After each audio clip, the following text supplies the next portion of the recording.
Hey, what's going on, everybody? Manny here once again. Welcome to DFS Zone, man. I got a brand new video for you, ladies and gentlemen. But before I get started, like always, I appreciate you guys drop a like. If you're new to the channel, first time here, never ever seen any of my NBA lineup advice videos, the only thing you need to do to be a part of the community and get this information on a regular basis is to become a subscriber down below. So make sure you subscribe, make sure you put on your post notifications. This way you don't miss out on any of my NBA lineup advice videos when I post them. With that being said, today is Monday, January the 7th, 2019, and we have an 8-game slate in the association. And let's get right to it, man. I'm going to try to be quick today because I am pressed for time. I do apologize. I did not get any videos out this weekend. I got swamped up with all kind of stuff, some repairs that needed to be done in the house, and it took me forever. It really did, you know. So nonetheless, I am back today. But at point guard, man, we got here at the top. We got Lillard, we got Irving. You know, maybe Lillard might be one of the better plays. Obviously, Kyrie Irving going up against Brooklyn. Just don't want to pay that high, but I think that I will have some exposure to both of these guys in one or two lineups, especially in the quarter GPPs. I'm going to come down to Mike Conley. I think Mike Conley here against New Orleans is not a bad play at all. Going up in New Orleans. They're playing the New Orleans Pelicans. He's averaging 20 points, pretty much close to 3.5 rebounds a game, 6 assists, 37 fantasy points. He's 8,100. You need 40 to meet value here. On DK, he's 7,500. You need 37. He is averaging 37, so he's priced just about right on DK. 7 out of his last 9 games, he's been pretty much at 33 plus, so he has been doing pretty well there. We're going to come and take a look at him a little bit more here on the Fantasy Cruncher. As you can see, a little choppy here, but I'm more looking at the factors that he has played more than enough minutes. We know he's an integral part of the offense for the Memphis Grizzlies, so he is important. Last 2 games, 25 to 29% usage rate. He is taking, now granted, he's not been shooting the ball very well. 10 of 20 here, 0 of 8, 7 of 18, 9 of 22. He needs to get a little bit more efficient from the floor as far as these field goals are concerned. He is getting more than enough field goals. He's getting 16, 17, maybe 18 opportunities a game there, and he's taking about 3 or 4 threes per game as well, and he's capable of knocking those down. He's a good free throw shooter. He does get to the line, so he's able to knock those down, and he's not, you know, he's not going to put up huge numbers rebounding and assisting. If he does that, that is definitely an added bonus. He is capable of getting you some steals and the once in a while occasional block. He has been dynamite the last 2 games. He's also pretty good on the road. On the road this year thus far, he's been shooting 41% from the floor and 38% from 3, averaging 20 points and 37 fantasy points per game. And he's going up here against New Orleans. The last time he played New Orleans, he put up close to a 30 spot back on December the 7th. And prior to that, a year before, he did get a 42 spot here against them last season. He's going up against this team who's ranked 22nd in defending point guards thus far this year. And they have been giving up 40.2 fantasy points per game as of late. Alfred Payton has been back, but has not changed anything for the Pelicans. They're still giving up quite a bit of fantasy point totals. It'll take a little while. Payton is not a great defender, but he's not a bad defender. But in his 3 games that he's been back, he did give up 19 to Sexton, 55 to Russell, and 40 to Tyus Jones. So I do like the matchup for Michael Conley here at this price tag. Other than Mike Conley, if you're not on him, I do like also Jamal Murray here today. I think Murray going up against Houston with no Chris Paul, he's going to have definitely opportunities to do well here. In Houston, we're looking, let's go over here to Murray.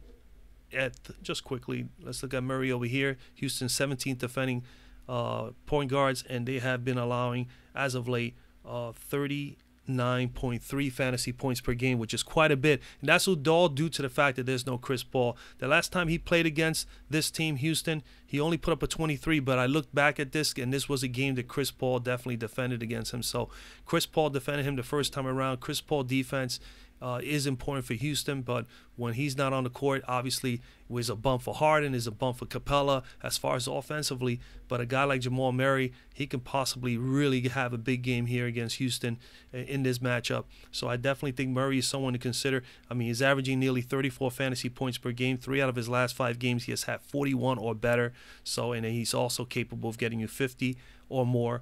And he's playing more than enough minutes, and he's getting more than enough usage because he's one of the top dogs there for the Denver Nuggets. So definitely Jamal Murray, someone to consider. If you're not looking at Murray and all that, obviously you could still consider Lonzo Ball. I do like Emmanuel Mudiay here for my New York Knicks against Portland. Portland has had some vulnerability also with point guards. They have been giving up nearly 41 fantasy points per game as of late. They did give up, obviously, to some stud guys. They had 4 matchups in a row where Damian Lillard had to really dig deep defensively. He had to face James Harden, gave up 53. Had to deal with Westbrook, gave him 52. Ben Simmons is the only one who did not shoot well, only got 30. And then Curry put up 50. These are in the last 4 games. Those have been the opposition. Obviously, Mudiay is not in the same category as those guys I just mentioned, but he is in a position where he's at 30. He's getting more than enough minutes. His usage rate is above 20%. He's playing nearly 30 minutes a game or better. In his last 2 games, he has been at 32 or better. His fantasy point totals as well. So Mudiay could be someone to consider here, considering that Portland has had some issues with point guards. He's also on the road, has been pretty good, 42% field goal percentage, 29% from 3, and averaging nearly 26 fantasy points per game. And now that the Knicks have settled in, and Mudiay seems to be their starting point guard and the guy that they're moving forward with through the rest of the year, I think that he is someone to consider. You have other options. Reggie Jackson has been pretty solid as of late as well, 5,400. You can go that route. Dennis Smith Jr., you can definitely take a stab at him at 5,100. He has 35 point upside, and you only need 25 there to meet value. Brunson is in the same vote. Other than that, that's pretty much it. Let's go over the shooting guard. At shooting guard at the top, you got Harden. I'm not too high on Harden due to the matchup because Denver is fairly good defensively in pretty much in almost every position. But because of his usage and his minutes, he's someone you got to at least keep in your radar. So he may be someone you may want to consider. I am more in favor of AD a little bit more today, but I think James would be the second one. I think Giannis has the more difficult matchup out of all the top studs today. But James Harden could be someone that you can definitely sprinkle in some of your lineups if you're doing multiple lineups, especially if you're playing the quarter GPPs. Other than that, you come down here. I do like DeMar DeRozan here at 8,300. His price tag is really, really on the cheaper end. This is a 9,000 or better player, so I think that he could be someone you can consider here. At this price range, but I am gonna go. He's averaging pretty much 29.7 fantasy points. Detroit is 8th in defending shooting guards and given up as of late 29.7 fantasy points per game over the last 5 games. And the last time he did play against them, he did put up a 49. The last player that went up against them put up 49. That was Donovan Mitchell. So Donovan Mitchell in the same category as DeRozan as far as one of those guys that is an integral part of someone's offense, and he is probably the go-to guy for San Antonio, or other than LaMarcus Aldridge. So DeMar DeRozan is definitely someone that I will have exposure to. I'm going to come down. I do love, and I'm going to speak about Buddy Hield here. I think Buddy Hield is in a great spot, 7,400. He's averaging 20 points, 5 rebounds, 2.4 assists, 30.8 fantasy points per game. You need 31 to meet value for him. And on DK, he's 7,100, so you need about the same. You figure you need 35 or better from him, and he is capable of getting that done. As you can see, 36 and 40 and 44 over the course of the last 3 games. So he's been rock solid, 3 straight games at 36 plus. We're going to come over and take a look at him a little bit more further. Mr. Hield. And as you can see, very, very solid the last 3 games. The minutes are there, 35 or better. Usage rate, 26% or better. He's taken nearly 20 shots per game over the last 3 games. And on top of that, he's taking massive amounts of threes. When you can get that many minutes and you can get that usage rate at that 25, 26% and know that he's going to take this many shots from the floor and from 3, you have to at least have some sort of exposure if the matchup is right. And I think he's in a consider. Look, Orlando's been pretty tough throughout the year with every possible position. They're there to keep fantasy point totals fairly low. Nobody's really been destroying them. But then again, they haven't matched up with a couple good top-tier shooting guards as of late. And Mr. Buddy Hield has been showing that he's capable of being one of those elite shooting guards. But look at the shots again, and he's capable of getting you rebounds and assists, and he does a little bit of the defense. He's able to get you the occasional steal and the occasional block. That's all added bonus. Look at the double-digit scoring. 21 plus in 4 straight games, 29 and 32 in the last 2 games respectively. So I do like that. His numbers are not, his numbers have been really good against Orlando. Also 43.7, that's 44 fantasy points back on October the 30th. And that is pretty solid. And that at home, he's also at home, and at home he is shooting very well this year. 46% from the floor, 43% from three, averaging 21 points per game and 33 fantasy points on average. Yeah, Mr. Buddy Hield is in play, man. Orlando's 11th in defending shooting guards. They're only allowing 24 fantasy points per game over the last 5 games to opposing shooting guards. But again, they haven't really faced, like I said, top-tier shooting guards. The last guy that they had played was Devin Booker, was 7 games ago, back on December the 25th, 26th, and he put up a 59 spot on them. So I love Buddy's opportunity here. I think Buddy Hield is a solid play here. And like I said, I do like DeMar DeRozan as well as shooting guard. Let's move on to small forward. A small forward today, you got at the top, you got Giannis. Now, Giannis, I think that, Utah, I'm just always afraid to choose players against Utah. I think he'll do fine here. Will he smash and get 65, 70? Because he needs to be at least over, at 12,000, you need pretty much about 60 from him. So he needs to be 65 to 70. You need 70 if you're in GPP for that to end up being a great play for you. So, can he do it? Absolutely he can. But, it's a tough matchup for him against Utah. So I am more in favor of AD, like I said, or maybe sprinkling a little bit more Harden, just simply because of what he needs to do to be able to keep Houston in games. He's going to have to do it all. So I like the idea of Harden or AD. Coming down here, obviously no LeBron James, Brandon Ingram. I'm not too high on Ingram today against Dallas, but this game should be an interesting game. It's definitely a game that you can actually look for a couple of players from the Lakers as well as Dallas. Definitely a paced-up game, definitely a game that should be run and gun. So Brandon Ingram could be someone that you can definitely consider. I'm not high on him today. I'd rather pay down. I do like Gary Harris, and I do love Mr. Belizia here as well today. So those are the two guys that I'm targeting.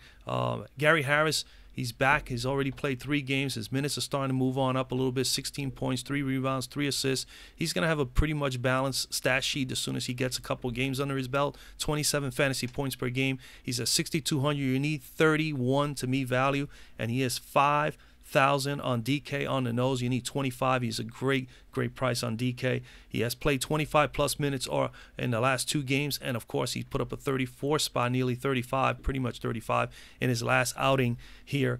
It's just slowly but surely. The minutes are already going to be there. He's going to probably be at that 25 or better from this point on in, as long as he stays healthy. So I do like Mr. Harris here. Let's move over to the cruncher and Mr. Harris. And again, we're not going to go by all the, he just came back from an injury. He's been gone for a long while. Let's get a couple of games on his belt. I do still like his price tag because he's capable of getting you 40 or 45. His shots are starting to go. He's starting to take more shots. As you can see, started with 5. He's up to 10, now 15. That's going to eventually just going to be in that 17 to 18 shots per game range. And as you can see, he's already taking 5 and 8 respectively threes over the last 2 games. So the shots are going to be there. The minutes are going to be there. The usage is going to come up. And he usually balances out the stat sheet. He can get you some rebounds and assists. And he's a pretty decent defender. He'll get you some steals. He got 1 steal in the last game. He hasn't had any other than that in the 3 games since he's coming back. But I do think that he's in a spot here where he's going to be able to do some of that for you guys today. He's going up against Houston at 17th in defending small forwards. We look back a little bit at him at 29 here, 29 and 26 over the 3 games. So again, 17. I just like the fact he's going up against Houston. Houston paced up game. Denver's going to definitely try to slow this game up and put it in their in the position where they are more effective and are going to be more efficient. 17th in defending against small forwards. Houston is, and they've been allowing 28.8 fantasy points per game against opposing small forwards. They did give up 29 to Evan Turner just recently and 41 to Kyle Anderson. So I like Harris here. If he can get going and get his shots going, he'll be a very, very nice play. Other than Gary Harris, there are 2 other guys I really do like. Like I said, I do like Belizia. Belizia going up against Orlando. Orlando's been pretty good throughout all positions as far as defending, but they have their moments where they have some difficult matchups. I think here, just because of the paced-up game, Sacramento being at home, if Orlando cannot neutralize these guys on early, I can see Sacramento really running it up. Orlando's 7th in defending small forwards. They've been allowing only 24.3 fantasy points per game, but they did give up in their last game 47 to Tavares Harris, and they did give up 39 spot to Mr. Belizia in their last meeting back on October the 30th. So I like him, and I love his price tag on DK. So if you guys will pay DK, I will have exposure to him on DK today. He's only 4,800 on DK. Again, here on Fanduel, he's 6,100. You need 30, and on DK 4,800, you only need 24. And that's below his average. And this is a guy that has 40-point upside or better. So Belizia is definitely in play for me. I also do like Harrison Barnes in this game against the Lakers. Paced up game. He's at home 5,600. You need pretty much like 26, 27 to me value. He is someone you definitely have to have some consideration. The LA is coming in here 27th in defending small forwards, allowing as of late in 5 games 34.2 fantasy points per game.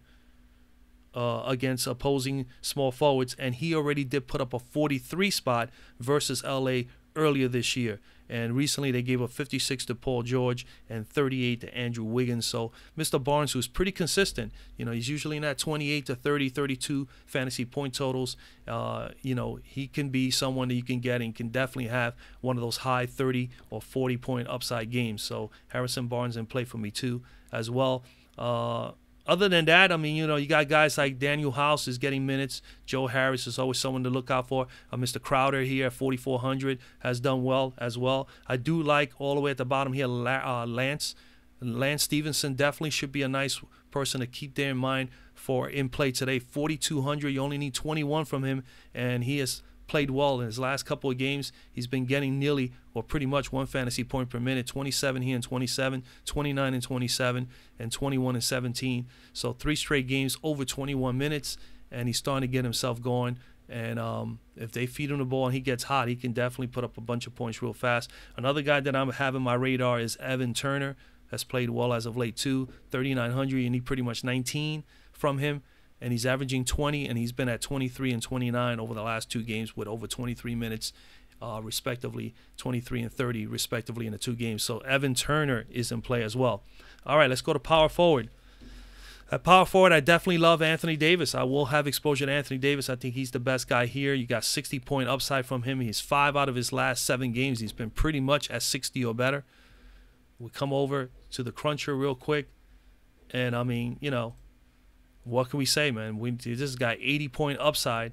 He's been in the 60s most of the time, and over the last 10 games, you're getting tons of minutes from him, 36 plus, pretty much. His usage rate is at 30% or better on average, and he's taking about 21, 22 shots a game or better, and he's taking also about 3 or 4 threes a game. He's getting to the foul line at least 10 times a game, and he's shooting about 80% from the floor as of late, as you can see here in 3 straight games. He had 8 out of 10 from the floor. And then you're going to know you're going to get rebounds from him. You're going to get tons of rebounds, get a few assists if you're lucky, but he definitely brings the defense. He'll get you some steals. He's a shot blocker. He's going to get some blocks. As you can see, he's pretty consistent in getting at least 1 to as much as 2 blocks per game. So that's the reason why these fantasy point totals get really, really high on us really quickly when Anthony Davis goes off. So Anthony Davis is definitely in play for me going up against Memphis. He did put up a 57.7 in his last meeting against them, and he put up a 58 and 52 respectively last year, to keep in mind. Not a big one, not big numbers, but he is capable of getting that. I can't see anybody in Memphis being able to stop him. So it's totally different animal. Anthony Davis. So I like Anthony Davis here. Memphis has been doing well against power forwards. They've been neutralizing power forwards. They are 5th in defending power forwards. They only have been allowing 27.2 fantasy points per game. But again, they have not faced any major stud. The last stud they faced was 3 games ago, and he was the only one from nearly 11 games that I calculated. And that was Blake Griffin, and he put up a 52 spot. So if Blake can get 52, I think Anthony Davis can crush 50 or better. We need him to put a big number up here, so we need 60, 65 or better. He definitely has the best floor going into this matchup here today as far as the power forwards on the slate. Other than Anthony Davis, if you're not on Anthony Davis, LaMarcus Aldridge could be someone to consider. You have to keep him in mind, Aldridge. Aaron Gordon, I definitely like here as well at 7,200. You need about 36 to meet value. He's averaging 33. Let's see what he's at. Do I have him here? He's 6,700 on DK, so you need about 33 there. And he's going up against Sacramento. They're 15th in defending power forwards. They've been allowing 40.8, nearly 41 fantasy points per game. They gave up 37 to Mr. Draymond Green, 57 to Jokic when he was playing the 4, Aminu 31, and Kuzma 36. So I think Aaron Gordon is in a good spot here. I think with we don't know what's the deal with Bagley as of yet, but I think Gordon could definitely do well here at 7,200. Other than that, you could come down to Paul Millsap, 6,500. He's been back in the rotation. He's starting now, putting Jokic back on the 5. Prior to that, obviously, Jokic was playing the 4, and Plumlee was starting and playing the 5. But Millsap back in play, 6,500. He's someone you can consider here going up against Houston. Should be a nice game here for him up front. 12th in defending power forwards. Houston is allowing 30.8 fantasy points per game. They did give up Draymond Green 42 recently and Jeremy Grant 40 points on the nose. So Millsap could be a very sneaky play here. Other than that, I mean, you got Derek Favors. Got to watch out for Derek Favors here against Milwaukee. You still have Kevin Knox for the Knicks. He plays more than enough minutes, plays about 30 minutes or better. Luke Cornett could be a possible play. That's pretty much it for me. Pretty much it. I like I said, Davis. I do think that you can consider Aldridge, Millsap, and Aaron Gordon. At center. At center today, you got Jokic and Vucevic on the top, and both of those guys, you know, I would not be at all opposed to you guys utilizing any one of those guys. I think that they are fine plays. Just don't know if I want to pay that high for them. I do find it most appealing here. Drummond could be someone to watch out for because I just can't see how San Antonio is going to be able to defend him and be able to neutralize Blake Griffin as well. So one of them is going to go off. You could consider Drummond there at 9,300. You need about 46 to meet value. Clint Capella is very interesting, and I do love his price on DK. So if you're a DK player, I think he's definitely someone you got to at least consider if you're doing multiple lineups there on DK. He's only 7,500 on DK. You only need 37 from him, and he's averaging 40, pretty much almost 41. And as you can see, he's 9,000 here. He's priced up pretty high here on Fanduel, which I still think is respectable. It is a little high. I think I would love to see him at more at 85, 8,600. But here he can get 45, so he's not in a bad spot. So if you want Clint Capella, I think he's not a bad. He's at 46 plus in 2 straight games. You know, and you know he's going to play maximum. The thing I like about him, and let's go over to him over here, is that he has been playing a lot of minutes because obviously he's taking it. You know, he has to be on the court with no Chris Paul, and he has had 2 solid games here, 46 and 63. Look at the minutes, 34 better, and you got to be willing to pay up for someone who has the ability to get you 60 and is going to get these kind of minutes and is in a matchup where Denver is 28th in defending centers. Granted, now he's probably going to be seeing Jokic today, not Plumlee. And then at the bottom line is he's starting to get a little bit more shots. But what he brings to the table is the rebounding and the blocking skills, and that's what we really are paying for. And the fact is that he's disciplined enough to stay away from foul trouble. So Capella is definitely someone to consider, especially on FanDuel. Denver, like I said, 28th in defending centers, allowing 36.6 fantasy points per game as of late. They did give Biyombo 40, Luke Cornett of the Knicks 31, and Ayton of the Phoenix Suns 63. So again, Capella is someone you can consider, but again, that's all due to the fact that was all with Plumlee being the 5. So that may be this. So he's, so you got to have some options here. Capella. Other than Capella, I do like, come back over here to the FanDuel screen. You got to consider DeAndre Jordan and JaVale McGee. They're both going against each other. I don't see no reason why, if you wanted to pay, let's say if you wanted to pay up for Anthony Davis and get James Harden, I think you could come down and pay down at these centers. You got 3 of them I really like right here, smacked right here. DeAndre Jordan 6,800, JaVale McGee at 6,500, more than 1 fantasy point per minute when he's on the floor, and Al Horford, who is pretty Mr. Consistent, going up against that really shabby defense of the Brooklyn Nets at the center spot. So we like to pick on the Nets all the time. So again, any one of those 3 are good to go. JaVale McGee going up against Dallas. Dallas is 21st in defending centers, and they have allowed 35 fantasy points per game as of late to opposing centers. And they give up 59 to Embiid, and Al Horford put up 36.6 against them. So you definitely got to consider JaVale McGee at 6,500. You need 32. And on on DK, he's only 5,500, the cheapest out of everybody. I think he is definitely someone you could lock in on DK if you want to pay down at center, who has the potential to get you 30 to 35, maybe even a 40 spot in minimal amount of minutes. We're talking about a guy who's going to get only about 25 minutes or so. Al Horford is another one that I'm considering, like I mentioned, against Brooklyn. Al is 6,200. You need pretty much 31 in me value. He's 5,600 on DK, so you need 27 days. He's averaging 30. He's averaging 30, and he's below value as far as price. He's below his price tag at 5,600 on DK. And you know Al, he's very, very consistent. He's usually consistent, good for 30, good for 32, 33 fantasy points. If we look at his numbers, I'm sure you're going to see that. As you can see, 32, 36, you know.